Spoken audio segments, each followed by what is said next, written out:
Baik, selamat sore Saudara Anis Hidayat. Selamat ya, Anda sudah sampai pada tahap ini. Saya akan memulai sebetulnya proses wawancara. Jadi nanti disambung oleh Bapak Ibu yang lainnya. Tapi sebelum kita mulai, kami Pansel sebetulnya mendapatkan beberapa laporan. Jadi saya mohon nanti mungkin Saudara Anis bisa memberikan klarifikasi ya. Jadi yang pertama tentang peristiwa tahun 2016 waktu itu dengan Ombudsman ya, di mana Anda menjadi anggota Pansel di situ.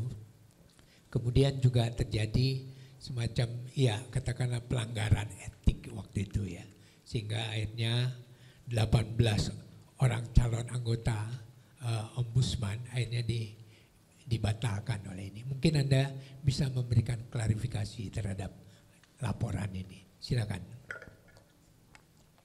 Dibuka aja maskernya, Pak Anis.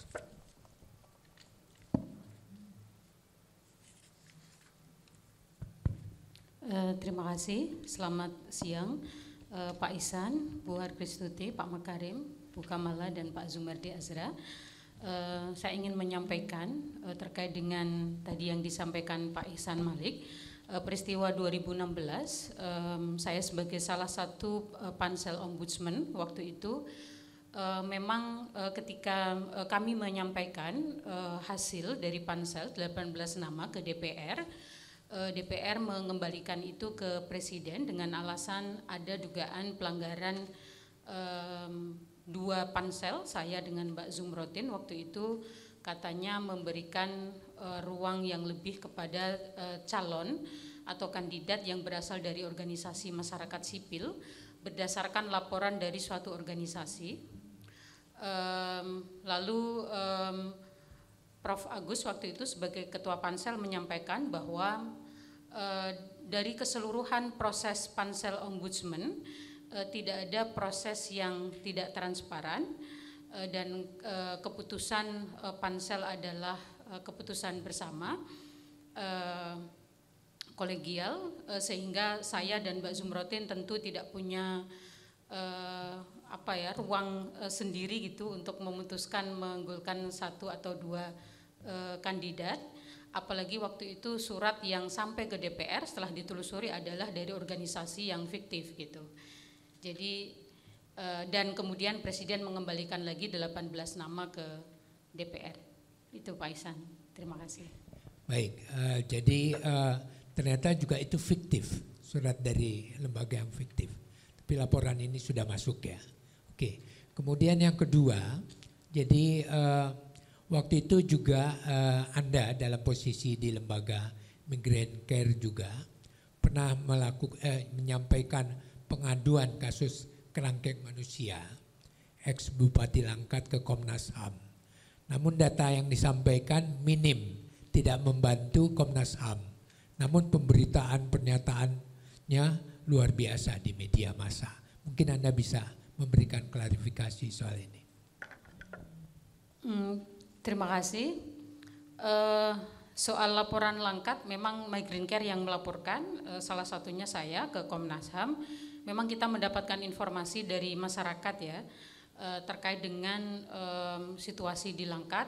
Apa yang kami dapat, itulah yang kami sampaikan kepada Komnas HAM. Soal minim seberapa kekurangan dan lain sebagainya, itu kan kemudian menjadi tugas Komnas HAM untuk melakukan upaya-upaya penyelidikan gitu. Tetapi setidaknya dengan informasi dugaan perbudakan modern yang itu juga menjadi salah satu concern Migrant Care, itu yang bisa kami lakukan sesegera mungkin melaporkan itu kepada Komnas HAM. Terima kasih Pak. Baik, saya kira terima kasih Anda sudah melakukan klarifikasi ini. Karena ini penting dan laporan ini masuk pada Pansel. Baik, kita lanjut pada diskusi kita. Jadi selama ini kan memang Anda sangat concern soal Migrant Care ya. Dan Anda lihat ada enggak perubahan sebetulnya dari pemerintah terhadap katakanlah perlakuan terhadap migrant care sekarang ini. Kemudian juga bagaimana Anda melihat kalau nanti Anda menjadi komisioner HAM, bagaimana Anda akan juga membantu memperjuangkan hal ini sebetulnya sebagai komisioner HAM. Itu yang silakan, bagaimana? Terima kasih Pak. Bagaimana situasi, maksudnya situasi pekerja migran mungkin ya, bukan migrant care? Oke. Ya, kalau situasi pekerja migran secara umum 10 tahun terakhir situasinya sudah berubah banyak ya.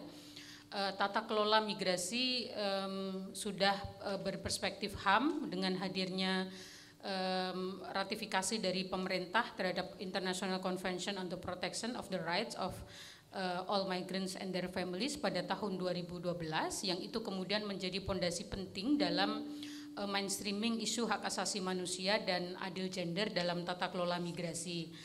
Sehingga 5 tahun yang lalu kemudian pemerintah merevisi Undang-Undang 39 tahun 2004 tentang penempatan dan perlindungan pekerja migran menjadi Undang-Undang 18 2017 tentang pelindungan pekerja migran. Dan banyak kemajuan di dalam regulasi itu di mana hak-hak pekerja migran yang diatur dalam konvensi internasional itu juga diatur kembali dalam Undang-Undang Perlindungan Pekerja Migran. Sehingga itu menurut kami adalah satu progres yang luar biasa ya, karena perjalanan tata kelola migrasi yang komoditas mengabaikan situasi HAM pekerja migran berlangsung cukup lama gitu. Tetapi memang ada beberapa catatan riset terakhir Migrant Care yang dirilis pada Januari 2022 memperlihatkan implementasi terhadap undang-undang ini masih banyak tantangannya sehingga situasi atau kerentanan pekerja migran terutama perempuan pada pelanggaran hak asasi manusia memang sangat tinggi. Nah, apa yang kira-kira bisa saya kontribusikan ketika nanti saya lolos sebagai komisioner Komnas HAM, tentu sesuai kewenangannya Komnas HAM bisa melakukan kajian, penelitian gitu ya, pemantauan terkait isu pelanggaran HAM yang dialami pekerja migran. Selain itu juga bisa berkontribusi untuk melakukan penyelidikan kasus-kasus pelanggaran HAM yang dialami pekerja migran gitu. Jadi saya kira bisa makin kuat ke depan. Tapi kemarin ada data yang menarik ya, kami juga melakukan wawancara. Jadi dari satu peserta yang menyatakan begini, pernyataannya, ini penting sekali, bahwa setiap tahun 100 peti mati dikirimkan ke NTT, itu adalah para pekerja sebetulnya, para pekerja migran yang bekerja di luar. Jadi kita lihat bahwa ternyata faktanya, jadi kita lihat kekerasannya, kemudian juga katakan Anda udah katakan tadi regulasinya sebetulnya sudah berkembang. Tapi fakta ini agak mengagetkan. Bagaimana komentar Anda soal ini? Iya Pak, seperti yang saya sampaikan bahwa di tingkat regulasi ada progresivitas gitu ya, pengaturan hukumnya lebih baik, tetapi karena implementasinya masih banyak tantangan ya, ada represi dari kelompok-kelompok yang selama ini mengambil keuntungan dalam migrasi gitu ya, sindikasi trafficking di tingkat nasional dan regional, sehingga problem-problem pelanggaran HAM itu memang masih sering terjadi. Salah satunya adalah fenomena peti mati yang dikirim terutama dari Malaysia ke Kupang ya, dan kemudian dikirim ke keluarga-keluarga mereka di berbagai wilayah di NTT gitu. Nah, ini situasi yang sangat buruk begitu ya, situasi hilir yang menurut saya upaya-upaya untuk membangun pelindungan HAM di tingkat hulunya ini belum berjalan secara optimal. NTT ini salah satu wilayah di mana banyak sekali pekerja migran yang mengambil semacam jalur kultural untuk berangkat ke NTT ya. Saya tidak ingin mengatakan itu irreguler gitu ya, karena di NTT orang bekerja ke luar negeri bermigrasi itu dalam tradisi mereka adalah melarat gitu. Jadi mencari kehidupan yang lebih baik begitu. Sehingga kita mendorong membangun regulasinya itu juga tidak mengabaikan gitu tradisi-tradisi itu gitu, sehingga banyak mereka yang kemudian tidak berdokumen. Nah, yang ingin kita dorong adalah bagaimana membangun mekanisme pencegahan sejak di kampung-kampung mereka, di desa gitu. Dan Migrant Care dulu sudah berupaya membangun desa peduli buruh migran ya sejak tahun 2014, upaya untuk mencegah itu gitu Pak. Apa yang bisa dilakukan konkretnya oleh Komnas HAM kalau menurut Anda ke depan untuk kasus ini? Karena terbukti ini akan terus meningkat kelihatannya. Apa yang bisa dilakukan oleh Komnas HAM? Iya, apa yang bisa dilakukan? Melakukan pemantauan, hasil pemantauan itu bisa menjadi bahan rekomendasi. Kalau konteks NTT, saya kira rekomendasi-rekomendasi penting, strategis, urgent kepada pemerintah daerah mereka, baik di tingkat provinsi, kabupaten, hingga tingkat desa gitu ya, untuk membangun tata kelola migrasi yang berperspektif HAM gitu, sehingga mereka yang keluar negeri itu tidak terus menerus gitu mengalami kerentanan terhadap pelanggaran HAM sebagaimana selama ini terus terjadi gitu Pak. Kemudian ya salah satu aspek penting juga ya, artinya Komnas HAM juga tentunya ada keterbatasan, tapi dia bisa membangun kerjasama kira-kira ya dengan lembaga-lembaga lain. Jadi bagaimana Anda melihat kerjasama yang dikembangkan selama ini oleh Komnas HAM sebetulnya dengan berbagai lembaga lain, baik untuk menyelesaikan persoalan-persoalan pelanggaran HAM maupun juga dalam rangka penyuluhan atau pendidikan. Bagaimana? Iya, 5 tahun terakhir saya kira upaya-upaya bagaimana mengembangkan dan memperluas kerjasama Komnas HAM dengan organisasi masyarakat sipil di Indonesia di tingkat regional dan global saya kira cukup baik ya untuk memastikan pemajuan hak asasi manusia di Indonesia gitu. Kemudian di luar itu kerjasama Komnas HAM misalnya dengan National Human Rights Institution yang lain ya seperti dengan KPAI, Komnas yang lain juga berjalan cukup baik ya, membangun mekanisme gitu ya. Untuk mendiskusikan setiap tahun kalau tidak salah isu-isu krusial pelanggaran hak asasi manusia di Indonesia dan bagaimana membangun mekanisme bersama untuk melakukan upaya-upaya penanganan gitu. Di luar itu Komnas HAM juga berjejaring cukup luas sekali dengan Komnas HAM di regional, di global ya untuk mengangkat isu-isu dan merespon isu-isu pelanggaran hak asasi manusia di tingkat regional dan global. Ya, jadi kerjasama selama 5 tahun ini Anda lihat terjadi perbaikan sebetulnya ya. Jadi kita bisa lebih tingkatkan lagi ke depan. Sekarang mengarah pada diri Anda ya. Jadi mungkin Anda bisa jelaskan pada kami sebetulnya apa motivasi yang paling kuat ya dari diri Anda untuk katakanlah juga menjadi komisioner Komnas HAM ini. Apa sebetulnya motivasi Anda dan apa yang sebetulnya nanti juga akan menjadi katakanlah hal yang akan Anda perjuangkan nanti sebagai komisioner? Iya, saya sebagai aktivis perempuan yang mungkin sekitar 20 tahun menangani kasus-kasus pelanggaran HAM terutama yang dialami pekerja migran dan terutama perempuan. Saya merasa terpanggil begitu ya untuk memperkuat Komnas HAM sebagai lembaga independen yang memiliki kewenangan untuk memajukan kondisi HAM di Indonesia. Dengan Paris Principle saya kira Komnas HAM kan memang harus diisi oleh orang dengan latar belakang yang beragam gitu ya, salah satunya perempuan gitu. Jadi saya melihat ini seperti panggilan gitu bagaimana untuk menjadi bagian. Nah, apa yang akan saya lakukan? Tentu 5 tahun terakhir saya melihat sebagai lembaga independen Komnas HAM 5 tahun terakhir memiliki trust publik yang cukup baik gitu ya. Barangkali juga meningkat begitu karena kinerjanya. Saya kira pertama melanjutkan upaya-upaya yang sudah dilakukan Komnas HAM gitu baik dari sisi pemantauannya, kemudian mediasi sesuai kewenangan yang ada di Komnas HAM. Yang kedua saya kira bagaimana nantinya dengan tim mendiskusikan terobosan-terobosan yang akan kami lakukan 5 tahun ke depan misalnya untuk menyelesaikan pelanggaran HAM masa lalu atau merespon isu-isu HAM terkini ya, peristiwa HAM terkini yang ada di Indonesia maupun di tingkat regional atau di wilayah-wilayah yang lain. Oke, pelanggaran HAM masa lalu, pelanggaran HAM berat masa lalu memang masih jadi PR besar ya kita ya.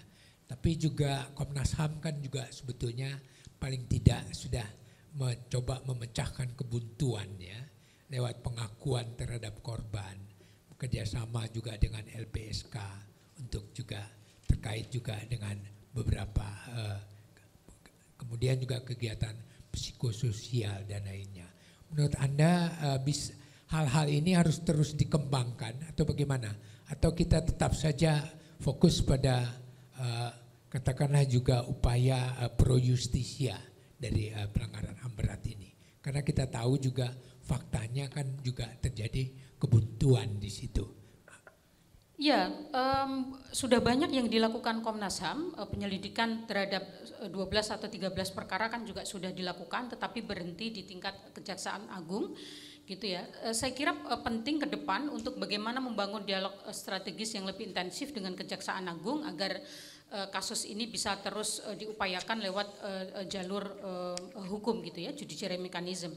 Tetapi saya kira apa yang dilakukan organisasi masyarakat sipil seperti KKPK yang pernah dulu membuat satu dokumentasi sangat penting gitu ya, mendengar kesaksian para banyak korban gitu ya, itu bisa menjadi landasan yang penting Komnas HAM ke depan untuk terus menyampaikan kepada Presiden untuk segera begitu ya mengambil langkah-langkah yang lebih tegas bagaimana menyelesaikan pelanggaran HAM masa lalu, termasuk saya kira diantaranya bisa juga mendorong mekanisme non judisiari begitu ya lewat KKR. Kalau tidak salah Bu Harpristuti dan timnya sudah menginisiasi pembentukan kembali undang-undang RUU itu gitu ya. Ini kita dorong sehingga terutama ini menjadi sangat penting bagi para korban yang sudah lanjut usia begitu ya, bagaimana hak atas pemulihannya bisa didahulukan dulu gitu ya, karena itu sangat mendesak. Tentu saja selain kita terus mendorong tidak boleh ada impunitas gitu dalam kasus pelanggaran HAM masa lalu. Oke. Dalam pengambilan keputusannya kalau kita lihat kan di Komnas HAM dia menganut prinsip ya katakanlah kolegial ya, jadi kolektif kolegial ini. Nah, apakah Anda pernah atau juga Anda tidak mengalami masalah sebetulnya soal ya prinsip kolektif kolegial ini, atau Anda sebetulnya juga mengalami masalah dengan persoalan ini? Karena ini sampai sekarang juga kadang-kadang di Komnas HAM tetap menjadi masalah. Ada ego sektoral, ada juga yang jalan masing-masing atau juga ini. Jadi ini tetap menjadi masalah ternyata soal ini. Silakan. Terima kasih Pak. Kolektif kolegial saya punya pengalaman agak pendek ya di pansel ombudsman tadi gitu selama 1 tahun bekerja, mekanismenya kolektif kolegial gitu ya, dan kami melakukan kerja-kerja untuk pemilihan ombudsman secara kolektif kolegial dan bekerja secara teamwork secara baik ya. Saya memandang itu dan saya ingin menggambarkan bahwa dalam kerja-kerja penyelesaian kasus-kasus pelanggaran HAM pekerja migran, terutama misalnya kasus-kasus TPPO, tindak pidana perdagangan orang, itu juga dibutuhkan bekerja secara teamwork gitu. Karena apa yang kami hadapi itu kan juga jejaring atau sindikat yang luar biasa terorganisir gitu, sehingga saya merasa saya juga terbiasa bekerja secara teamwork dengan banyak sekali organisasi masyarakat sipil, karena pekerjaan kami juga membutuhkan interseksionalitas gitu ya dengan lembaga-lembaga lain yang memang itu selama ini banyak dilakukan secara teamwork gitu. Jadi saya merasa mungkin akan bisa bekerja secara teamwork gitu. Baik, sekira cukup dari saya. Bisa.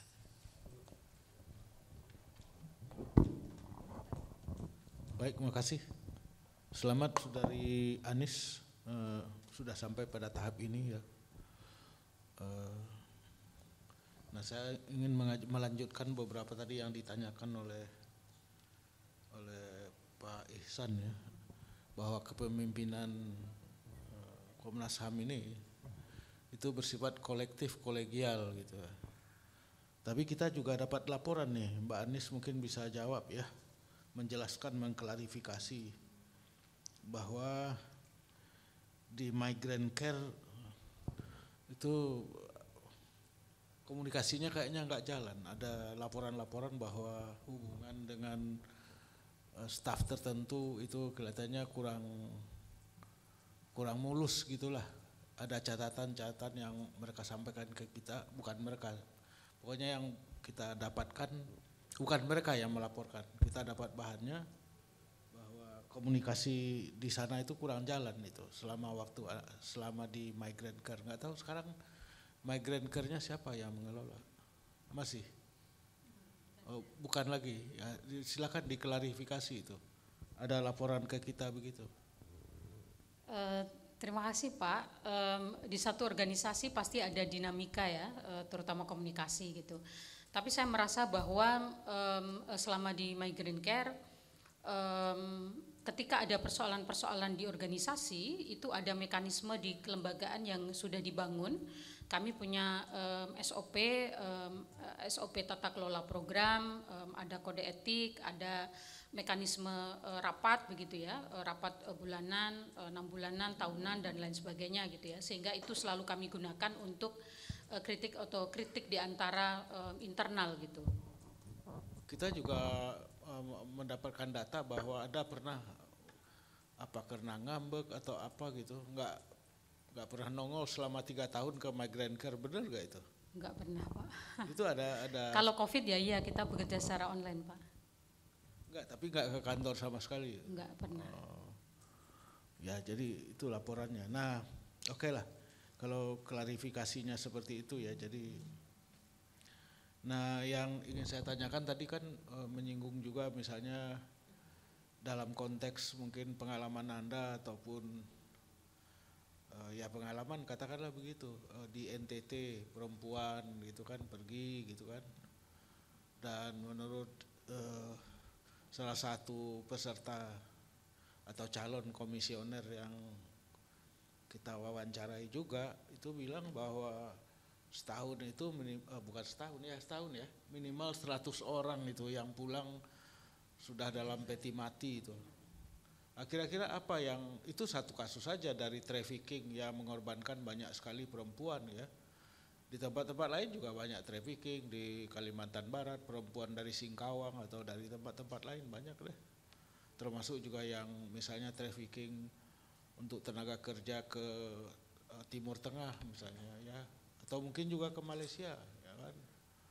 Yang hak-haknya mereka itu sebagai perempuan, saya kira Anda banyak bahannya mengenai itu. Nah, yang paling penting itu apa yang Anda akan lakukan ya kalau terpilih kelak menjadi komisioner Komnas HAM dalam khusus mengenai perempuan ini. Terima kasih Pak. Ya, fenomena di NTT salah satu ya yang kita bisa akses di publik, situasi pelanggaran HAM yang dialami pekerja migran, terutama perempuan. Bahkan Migrant Care pernah mendokumentasikan itu dalam 1 tahun pekerja migran yang meninggal itu lebih dari 1.000 gitu. Jadi ini melebihi korban perang ya, terutama yang banyak terjadi itu di Malaysia. Dalam setahun itu minimal 700 yang meninggal dunia dengan beragam sebab gitu. Nah, apa yang nanti kira-kira bisa dilakukan Komnas HAM merespon situasi itu? Sebelum jawab itu saya lupa. Menurut Anda apakah Komnas HAM yang sebelumnya, yang sekarang dan sebelum-sebelumnya punya perhatian nggak tentang pada isu ini? Migrant Care sering melaporkan kasus-kasus pelanggaran HAM kepada Komnas HAM selama ini gitu ya. Hampir semua kasus yang kami terima, salah satu yang kami lapori adalah Komnas HAM gitu ya. Ada respon, ada kasus yang selesai, ada juga kasus yang tidak selesai gitu ya. Tetapi saya melihat untuk isu ini memang porsinya masih kurang gitu, sehingga ke depan mungkin bagian dari isu strategis yang perlu direspon. Misalnya pada tahun 2017 Komite Pekerja Migran PBB ketika mereview laporan inisial pemerintah Indonesia di Jenewa itu menanyakan absennya Komnas HAM tidak membuat laporan ya kepada Komite Pekerja Migran, tidak juga hadir dalam sidang gitu ya di Jenewa gitu. Itu juga sudah pernah kami sampaikan kepada Komnas HAM. Mungkin karena isu ini tidak menjadi salah satu isu strategis yang disepakati di antara komisioner Komnas HAM gitu. Jadi mungkin nanti akan diusulkan gitu ya menjadi salah satu isu strategis untuk direspon. Tetapi setahu saya Komnas HAM banyak melakukan kajian, penelitian dan pemantauan terhadap situasi pekerja migran kita di berbagai wilayah, terutama di perbatasan, Pak. Dan ada rekomendasi-rekomendasi yang memang selama ini sudah dirumuskan gitu. Jadi apa yang mau Anda lakukan ya? Menurut Anda Komnas HAM sekarang ini cukup adil nggak secara gender Komnas HAM yang ada sekarang ini? Perlu nggak ada keadilan gender di Komnas HAM itu dalam rangka isu-isu yang terkait dengan soal gender perempuan ini misalnya itu mendapat perhatian yang lebih intens dari Komnas HAM? Kalau dari gender representatif barangkali kurang ya, karena dari 7 komisioner selama ini yang perempuan 1 gitu ya. Bisa didorong bagaimana lebih banyak ada perempuan gitu. Sebenarnya tidak hanya di Komnas HAM tetapi juga di lembaga-lembaga lain itu kan ada upaya untuk mendorong representasi perempuan gitu. Karena itu kan juga salah satu mandat dari undang-undang gitu. Saya kira apa yang nanti bisa dilakukan sekali lagi yang saya tahu kajian-kajian Komnas HAM terkait dengan situasi pelanggaran HAM pekerja migran itu cukup banyak begitu ya, tetapi bagaimana kemudian mengawal rekomendasi untuk pihak-pihak terkait gitu ya, pemerintah pusat, daerah, ini mungkin yang nanti perlu diperkuat gitu. Bagaimana mengawal rekomendasi-rekomendasi penting yang dihasilkan benar-benar dijalankan oleh pihak-pihak yang direkomendasi gitu. Menurut Anda kenapa pemerintah tidak begitu serius menangani meresponi misalnya saran-saran rekomendasi misalnya dari Komnas HAM atau mungkin juga pengalaman Anda dari Migrant Care misalnya, kayaknya nggak peduli, itu kenapa begitu tuh? Dalam banyak rekomendasi nampaknya ada kecenderungan pemerintah itu tidak memfollow up, Pak.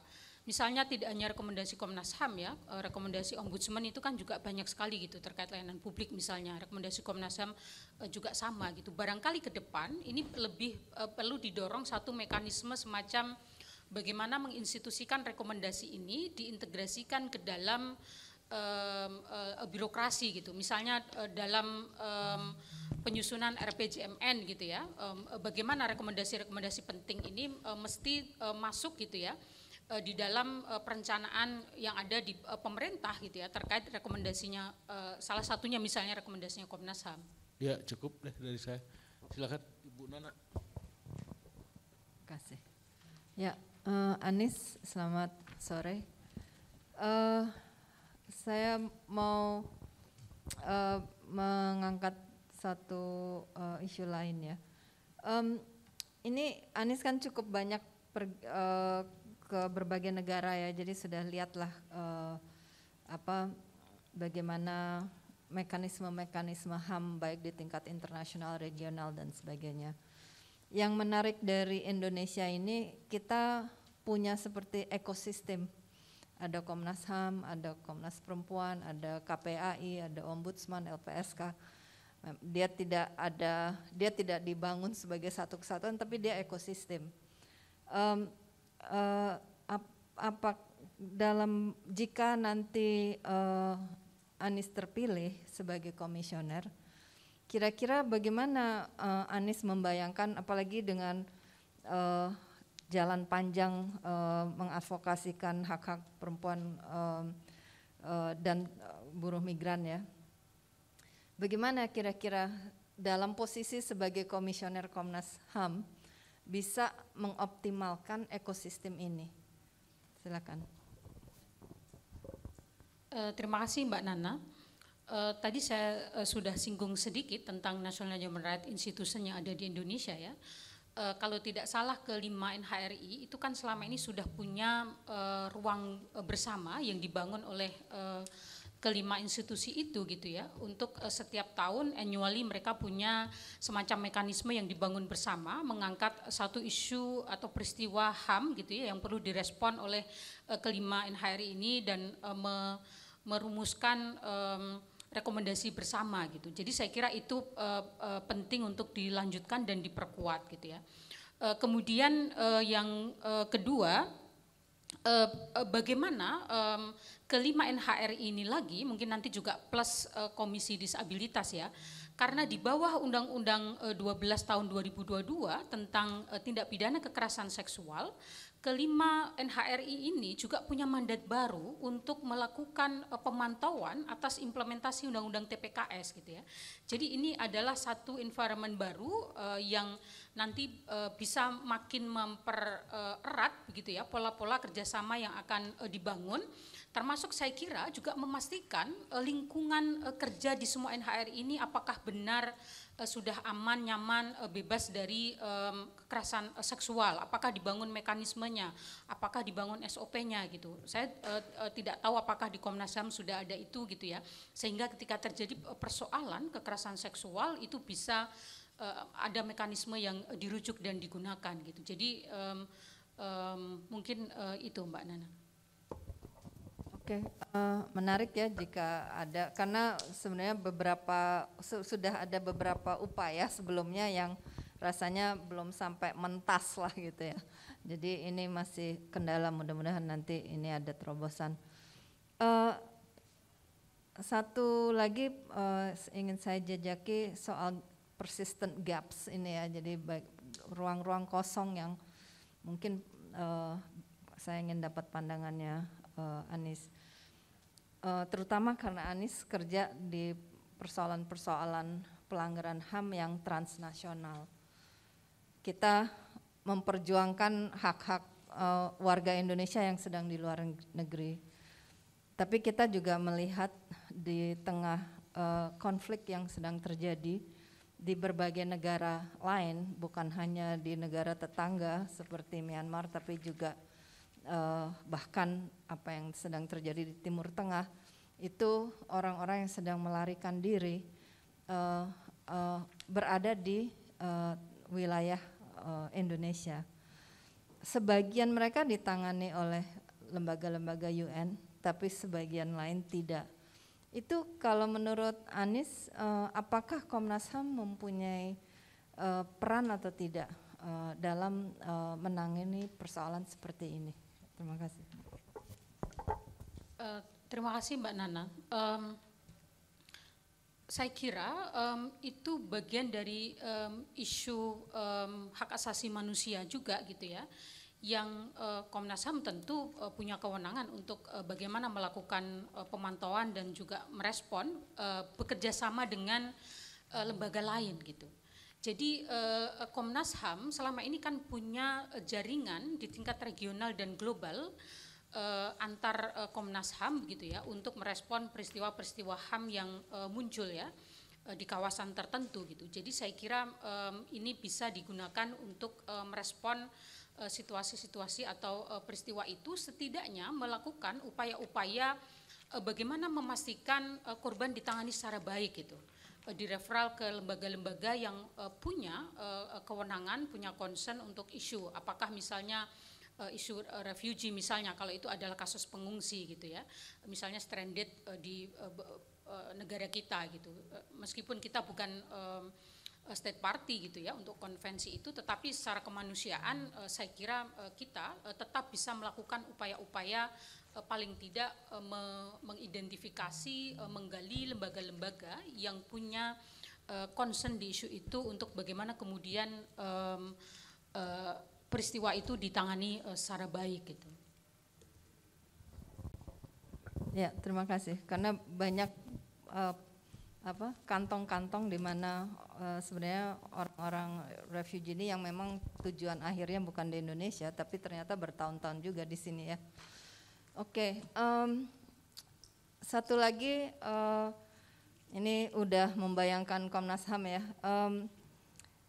tadi kan Anies juga bicara tentang betapa terkait dengan buruh migran, betapa pentingnya memberi konsentrasi di konteks hulu, tidak hanya di hilir.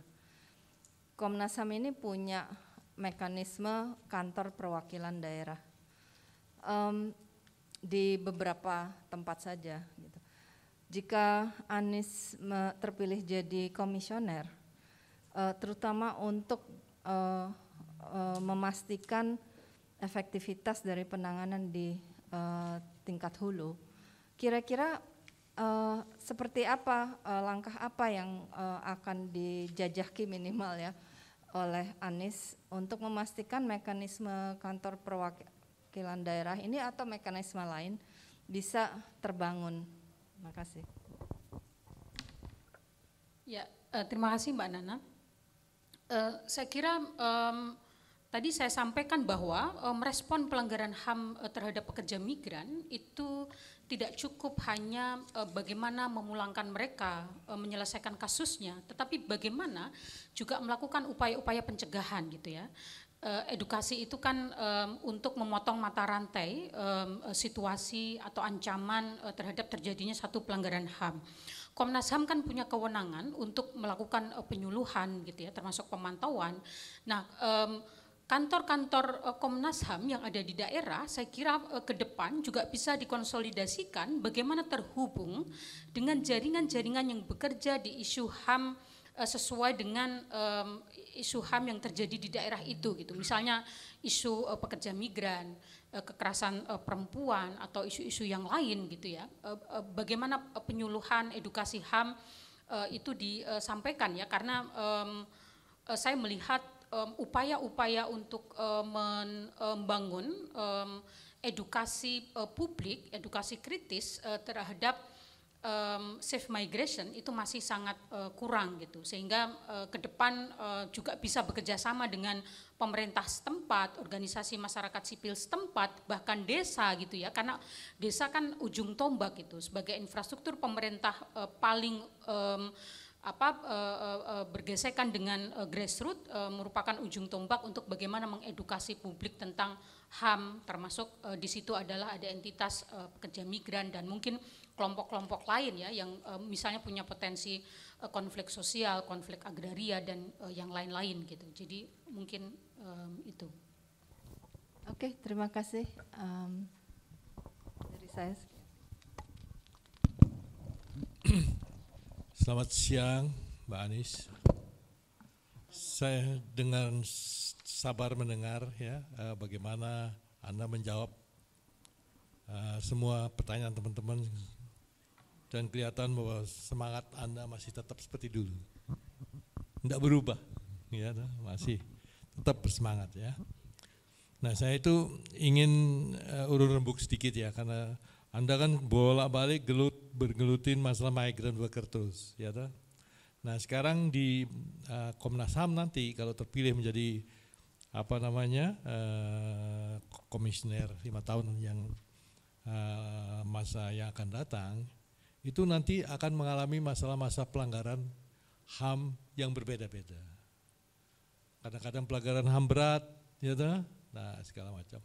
Apakah secara batinnya ini siap sudah menghadapi masalah-masalah pelanggaran HAM yang sifatnya betul-betul mendalam ya, apalagi kalau kita lihat hal-hal isu yang ada yang belum tertangani oleh Komnas HAM itu masih banyak yang ada tuh. Saya mohon kesan you dulu, kira-kira gimana kalau isu baru, you datang, you belum nggak begitu familiar dengan isu itu, tapi harus bertanggung jawab, gitu. Gimana sekarang? Terima kasih Pak. Saya kira siap ya, karena selama ini saya memang betul bekerja dengan pelanggaran HAM untuk pekerja migran, tetapi bahwa sesungguhnya kalau kita melakukan advokasi untuk pekerja migran, itu mata rantainya itu kan juga mereka korban dari konflik agraria, pekerja migran itu, kemudian karena banyak yang terjadi perampasan tanah di lingkungannya gitu ya, sehingga kemudian mereka bermigrasi. juga itu bersinggungan juga dengan persoalan-persoalan konflik sosial, bencana gitu ya. Di satu wilayah Indonesia di mana terjadi konflik sosial dan bencana, itu pasti akan berujung pada migrasi warganya ke luar negeri gitu. Jadi sebenarnya saya selama ini di Migrant Care juga selalu bersinggungan begitu ya, bekerja secara interseksionality dengan teman-teman yang bekerja di isu HAM di sektor yang lain, lingkungan, agraria, termasuk juga pelanggaran HAM masa lalu. Karena di banyak wilayah di mana pekerja migran berada itu juga sebagian di antara mereka, keluarga mereka juga menjadi korban pelanggaran HAM masa lalu gitu. Jadi sebenarnya selama ini saya melihat begitu ya, terhubung gitu satu dengan yang lain, meskipun saya concernnya hanya di satu isu pekerja migran gitu Pak. Sekarang kita bicara kasus sedikit ya. Kalau misalnya saja kita tiap hari Kamis lewatin istana, dan itu sudah bertahun-tahun, ya. Saya kalau ngandung lihat tuh sampai ya hati saya itu hancur sekali ya ngelihatnya. Ibu itu saya juga bolak-balik bicara sama dia. Tapi kok keadaan kok nggak berubah-ubah, tetap aja nggak ada perbaikan sama sekali. Cuma what's wrong itu yang terjadi itu. Kalau di masalah migran kan apa yang datangin ada perbaikan, ada apa ya. Tapi di ini masalahnya makin berat, ada yang anaknya meninggal, dan nggak ada buntut-buntut perbaikan sama sekali. Kenapa? Dan bagaimana caranya mengatasi supaya ini bisa kelihatan lebih baik lah gitu.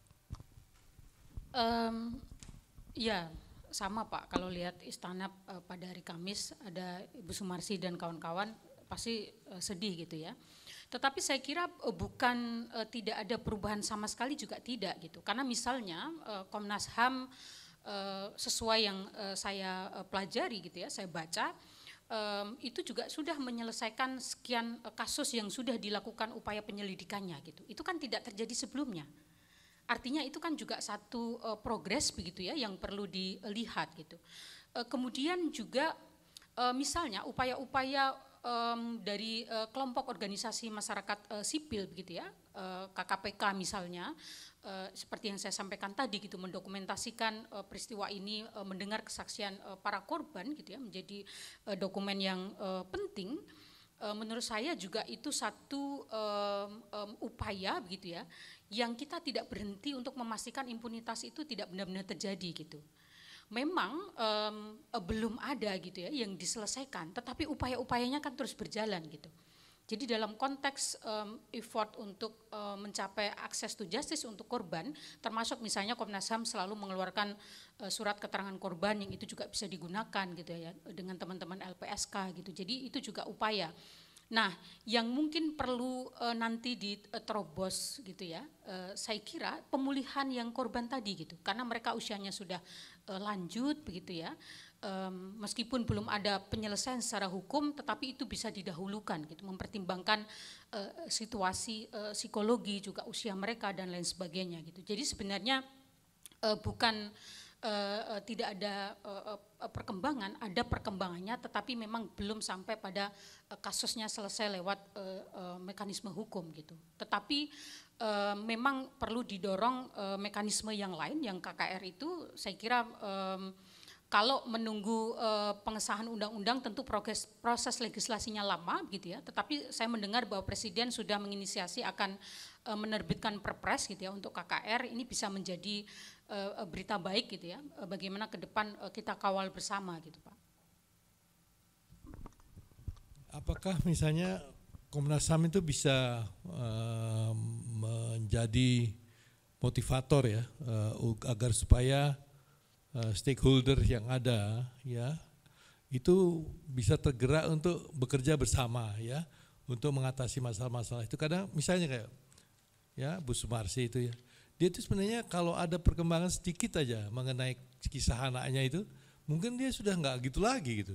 Tapi ini nggak ada sama sekali yang yang mencoba memberikan semacam penjelasan atau apa itu. Nah, mungkin itu kalau misalnya saja itu dikembangkan sebagai gerak bersama, ya. Kalau kita lihat juga penanganan masalah lalu di Chili ya di Argentina itu kan itu juga bukan yang dilakukan oleh satu orang pemerintah saja tapi gerak bersama gitu loh ya coba bisa digambarkan kepada kita. Saya kira betul ya bagaimana gerakan itu dibangun untuk menemani korban gitu. Jadi dulu dalam makalah yang saya tulis itu saya sampaikan termasuk dalam diskusi publik gitu ya. Sembari melakukan upaya-upaya untuk mendorong penuntasan kasusnya, Komnas HAM bisa menginisiasi semacam forum korban gitu ya untuk bagaimana memberikan update gitu ya terkait perkembangan kasusnya atau langkah-langkah Komnas HAM yang sudah dilakukan, termasuk selalu memberikan ruang bagi mereka untuk bercerita terkait dengan apa yang mereka alami gitu. Jadi ini sangat penting, saya mengatakan bahwa Komnas HAM harus menjadi rumah bagi para korban. Itu apa gitu, bahwa menemani, mengajak bicara, itu pekerjaan yang besar sekali memang gitu. Kelihatannya sederhana gitu ya, sepele, tetapi itu sebenarnya impactful untuk memberikan efek psikologis bagi para korban. Nah, Migrant Care selama ini juga menerapkan itu untuk kasus-kasus yang tingkat penuntasannya itu sulit gitu ya, bahkan relatif tidak mungkin gitu ya. Tetapi bagaimana membangun ruang, membangun ruang, membangun forum agar kita membersamai mereka gitu ya, mendengarkan, kita ada di antara mereka begitu ya, saling terhubung, memperkuat satu dengan yang lain gitu. Dan itu bisa diinisiasi bersama dengan organisasi masyarakat sipil, mungkin juga mulai disonding kepada pemerintah gitu Pak. Kalau korbannya perempuan, ada teman-teman Komnas Perempuan, ada Kementerian Pemberdayaan Perempuan dan Perlindungan Anak, dan juga ada banyak sekali organisasi-organisasi perempuan di berbagai daerah yang kita bisa konsolidasi gitu untuk membangun rumah korban itu gitu. Ini yang terakhir ya. Saya itu kan kecewa benar kemana-mana itu kok jumlah korban-korban migrant worker itu yang ditampung KBRI itu makin lama masih aja gitu, nggak kurang-kurang. Apa Komnas HAM kalau nanti di sini apa bisa berbuat sesuatu untuk supaya kita jangan malu gitu lah. Agak berat ya Pak. Ya. Saya kira soal penyuluhan, pemantauan, penyelidikan bisa dioptimalisasi gitu ya untuk bagaimana peran-peran itu bisa dijalankan untuk mencegah gitu ya agar kerentanan pekerja migran terhadap pelanggaran HAM paling tidak diminimalisasi gitu ya dari hulunya, bekerjasama dengan multi stakeholders tentu saja. Kemudian di negara tujuan meskipun itu bukan yurisdiksinya Komnas HAM, tetapi setidaknya berkomunikasi dengan Komnas HAM di negara-negara lain gitu ya untuk melakukan upaya-upaya komunikasi dan koordinasi gitu. Lalu tentu saja saya kira memastikan mainstreaming HAM dalam tata kelola migrasi gitu. Ini masih sangat kurang sampai hari ini karena sejak zaman Orde Baru gitu ya sampai baru 5 tahun yang lalu kita punya regulasi yang berperspektif HAM untuk pekerja migran. Tentu saja human right mainstreamingnya masih sangat kurang. Komnas HAM nanti bisa melakukan peran-peran itu agar tata kelola migrasi kita begitu ya itu benar-benar dijalankan dengan perspektif hak asasi manusia sehingga bisa mencegah kerentanan pekerja migran dari praktek-praktek yang melanggar HAM. Ya. Oh belum. Astaga, ini gejala sudah mulai lupa. Monggo. Selamat sore, Ibu Anis Hidayah. Terakhir Anda bicara tentang apa sih yang akan Anda kerjakan kalau Anda masuk Komnas HAM berkaitan dengan buruh migran. Di dalam paper Anda yang judulnya adalah pelanggaran HAM itu nyata. Komnas HAM harus tegak berdiri di garda terdepan. Bagus sekali ya. Lalu Anda bicara bahwa banyak sekali kelompok-kelompok rentan, buruh migran, masyarakat adat, petani, nelayan, perempuan, buruh, anak, kelompok disabilitas yang harus ditangani. Tapi ketika saya baca rekomendasi ada cuma 3. Yang pertama adalah bagaimana Komnas HAM lebih responsif dengan kapasitas yang kuat dan mumpuni, kemudian sinergi dengan lembaga-lembaga lain, dan yang ketiga pengadilan HAM. Tapi nggak menyentuh yang Anda sebut masalah di awal. Gimana menjelaskannya? Ya, maksud saya 2 rekomendasi. Yang pertama itu adalah untuk mendorong agar Komnas HAM juga nanti ke depan memperkuat upaya-upayanya memberikan kontribusi membangun kondusivitas kelompok-kelompok rentan. Kalau konkretnya seperti apa ya, membangun Komnas HAM yang lebih responsif? Ya, jadi Komnas HAM yang lebih responsif adalah bagaimana merespon peristiwa-peristiwa pelanggaran HAM, terutama juga yang terjadi pada kelompok rentan, pekerja migran, anak, masyarakat adat, gitu ya, konflik agraria dan lain sebagainya, gitu ya, dengan upaya-upaya yang dimiliki sesuai kewenangan Komnas HAM dari penyelidikan, pemantauan dan lain sebagainya. Oh. Apa bedanya dengan yang sekarang terjadi di Komnas HAM? Yang sekarang juga sudah melakukan upaya-upaya itu, tetapi untuk isu-isu sektoral yang saya sebut tadi, misalnya isu pekerja migran, pekerja di dalam negeri, begitu ya, yang situasi pelanggaran haknya gitu ya, baik Ecosop maupun Sipol itu kan juga cukup masif, Bu, gitu. Dan saya melihat ya, aku tanya. Yang saya tanya itu strateginya, mungkin bisa nanti bisa lebih seperti tadi kayak buruh migran kan Anda spesifik, tapi yang lainnya Anda tidak sentuh. Ada seorang calon komisioner yang menyatakan bahwa Komnas HAM itu belum berperspektif gender loh. Anda sepakat nggak? Tidak. Tolong dijelaskan. Ya. Saya kira Komnas HAM belum berperspektif gender dari satu keterwakilan perempuan ada di Komnas HAM, kemudian mekanisme kerjanya juga memperhatikan perspektif adil gender dalam mekanisme penanganan korban. Yang saya tahu dalam upaya-upaya penyelidikan maupun pemantauan ketika korbannya perempuan, tim yang melakukan pendekatan kepada korban adalah yang perempuan dan berkoordinasi dengan baik dengan Komnas Perempuan gitu. Jadi itu salah satu. Kemudian juga kalau yang terakhir tadi saya sampaikan merespon Mbak Nana adalah soal SOP yang kekerasan seksual itu saya melihat kayaknya belum gitu. Jadi TPKS belum ya. Nah, nanti gimana pembagian tugasnya dengan Komnas Perempuan kira-kira? Itu kan dijalankan secara bersama-sama, Bu, yang untuk pemantauan undang-undang TPKS gitu. Jadi 5. Enggak, maksud saya secara umum. Ya, karena kan kita punya Komnas Perempuan tuh Komnas apa namanya, kekerasan, anti kekerasan terhadap perempuan. Ya. Lalu di sini ada Komnas HAM. Ya. Apakah mungkin nanti mereka menangani hal yang sama, melakukan kegiatan yang sama, sehingga anggaran menjadi mubazir karena satu kegiatan itu, satu isu ditangani oleh 2 lembaga itu. Apalagi Komnas Perempuan anggarannya cuma 10% ya dari Komnas HAM. Jadi cuma 10 M dari 100 M. Gimana nih? Ya, setidaknya perspektif adil gender digunakan dalam menangani kasus-kasus HAM yang itu dilaporkan kepada Komnas HAM. Misalnya Komnas HAM. Pertanyaanku, pembagian kerja dengan Komnas Perempuan itu nanti yang Anda bayangkan apa gitu? Oh, kewenangannya kan berbeda, Bu. Komnas Perempuan tidak punya kewenangan untuk melakukan penyelidikan.